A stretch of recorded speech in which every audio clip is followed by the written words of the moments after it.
Mala Space Jam, nakambak ni Victor Wembanyama mga bro, lintik ang haba ng alien. Grabe to mga bro, tapatan nila ni Chet Holmgren. Mala Kobe, fade away ni Wemby. Kalaban pa ang MVP na si SGA, nagkape sa ere. Ang MVP, crazy ending sa dulo mga bro, panoorin nyo. NBA Cup Semifinal, San Antonio Spurs versus OKC Thunder. Nagbabalik lineup mga bro, ang alien Victor Wembanyama ala Vince Carter sa warm-up si Wemby. Kalaban niya ngayon ang kapwa big man sa kabila na si Chet Holmgren. Gandang laban ito mga bro, mala Shaquille O'Neal versus Duncan Robinson ang vibes ng tapatan ni Wemby at Chet. Pero coming off the bench ang alien, first time mangyari yan sa kanyang career. Well, first time din this season na kumpleto na ang original starting five ng OKC Thunder with Hartenstein and Lu Dort in the lineup. Right away, pinatikim kagad ng OKC ng matinding depensa ang San Antonio. Tatlo kahagad ang sumalubong kay Castle. Sinimula ni Chet Holmgren ang opensa ng OKC, hitting wing 3-pointer. Nakasagot sa kabila si Barnes, elbow jumper. MVP Shai Gilgeous-Alexander, bawi din ng mid-range. Agad na umarangkada ang OKC. Alley-oop play naman sa play na to mga bro, J-Dub to Hartenstein. Ibang klase ang chemistry ng team na to. Grabe yung amo yan sa isa't isa.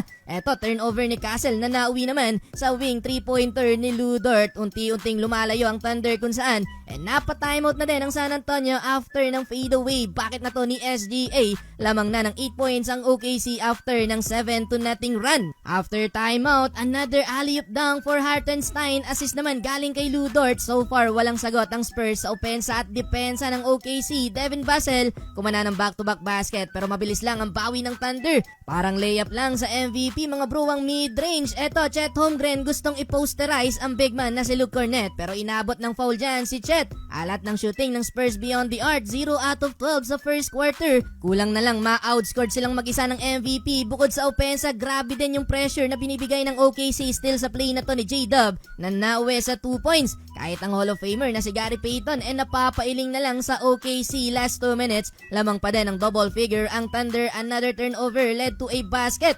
Finally, nakapukol na sa 3 ang San Antonio galing kay Stephon Castle. Sumagot ng layup jumper si SGA pero gumanti din naman ng 5-0 run dyan ang San Antonio. Another 3-pointer mula kay Keldon Johnson. At eto, 180-degree layup ni Stephon Castle. Walang pitong foul doon ang official. Napakalupit nun mga bro. Doon natapos ang first quarter. Kumana pa ng huling 3 si Jalen Williams. Kaya lamang pa din ang double digit ang OKC Thunder. 10 points para sa MVP. Hindi ipinasok sa first quarter si Victor Wembanyama. 31-20.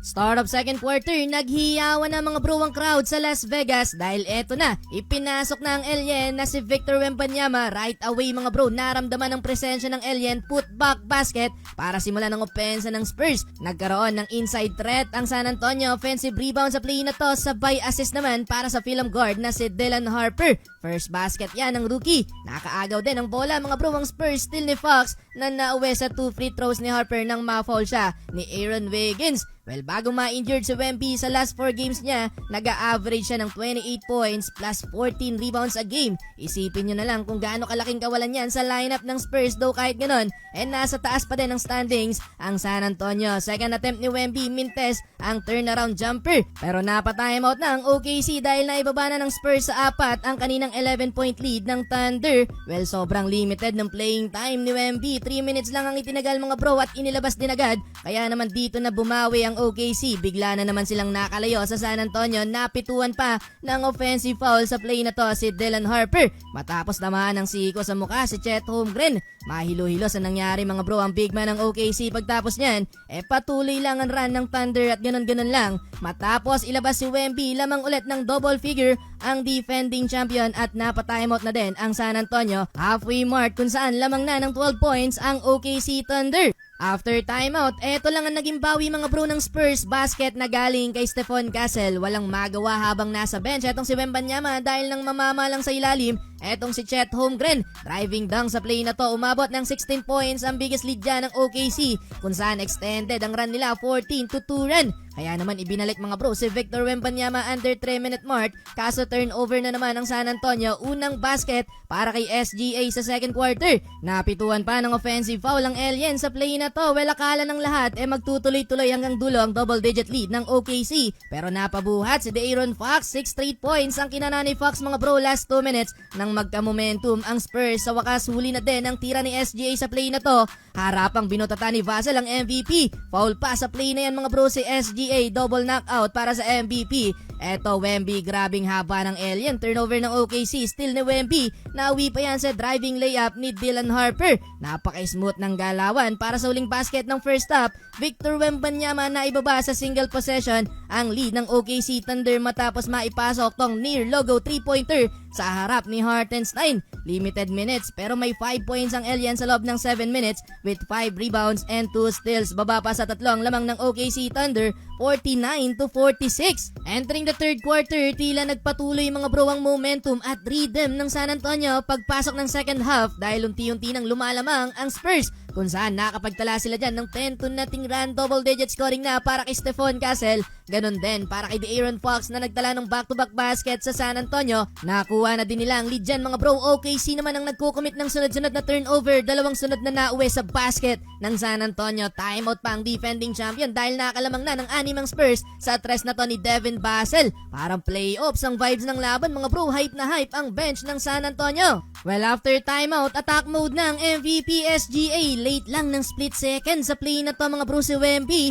Pasok ang layup, though bawi din ang layup sa kabila si Castle. Panis naman si Chet Holmgren, sumabay pa kay Castle, smooth jelly layup. Maagang ibinalik si Wemby kaso na turnover ng Elian ang bola. Sa play na to, still siya ni SGA pero Dylan Harper. Binawi kagad si Wemby, driving layup na panis na naman doon si Chet Holmgren. After nyan, tuloy ang opensa ni SGA. Sa tres na to ng MVP, may 20 points na si SGA. Pang 97 straight games niya na yan with 20 plus points. Nasundan pa yan ng layup. Talsek ang depensa ni Vassell, fake pa kay Castle, 2 points yan para sa MVP. Well, gumamit ng challenge ang OKC sa play na to at na-overturn ang hatol ng referee. Last touch doon si Wemby, bola ng OKC. Palupitan din ang second unit ng laban mga bro. Batuan ng tres si Devin Vassell at AJ Mitchell but still in favor sa San Antonio ang lead. Eto mga bro, grabing hang time ang ginawa sa play na to ni SGA kontra sa 7-footer na si Luke Cornett. Parang nagkapilang sa ere ang MVP.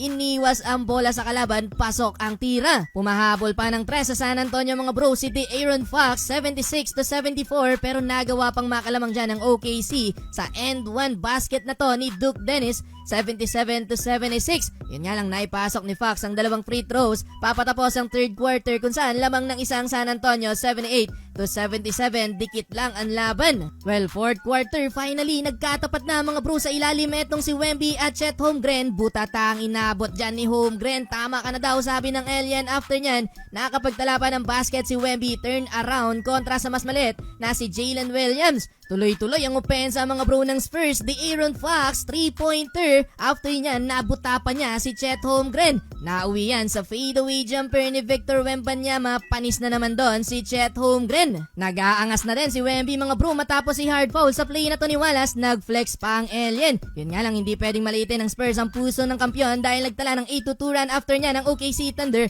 at muling naitabla ang laban. Sa mga oras na yan, wala pang MVP. Napa-takeover na mga bro si Alex Caruso. Highlight sa play na to para kay AC. Pinosterize ang kalaban. Back-to-back basket para kay Caruso. Lamang ulit ang OKC Thunder 93-90. Pero may bawi agad dyan ang San Antonio dahil kumana din ng back-to-back si Stephon Castle. Driving dunk para kay Castle. Dylan Harper na fall sa play na to mga bro ang MVP at naipasok naman ni Shai Gilgeous-Alexander ang dalawang free throws. Lamang ulit ang OKC. Pero eto mga bro, Victor Wembanyama, knockout play sa ilalim, alley-oop dunk, one hand slam dunk, humabol pa si Holmgren. Sumagot naman agad sa kabila si SGA pero napa-timeout ang OKC after ng tres ni Devin Vassell, 99-98, lamang ang San Antonio. Bago pumasok ang last 2 minutes mga bro, batuhan ng basket, Jalen Williams, 3-pointer pero agad na binawi yan sa kabila ni Victor Wembanyama. Sabay trash talk pa kay Alex Caruso ang alien. Napituan pa ng loose ball foul ang MVP mga bro, 2 free throws para sa alien at naipasok naman yan ni Wemby 105-101. Well, sa uli mga bro, panalo ang San Antonio Spurs, basag ang win streak ng OKC, pasok na sa finals ang San Antonio.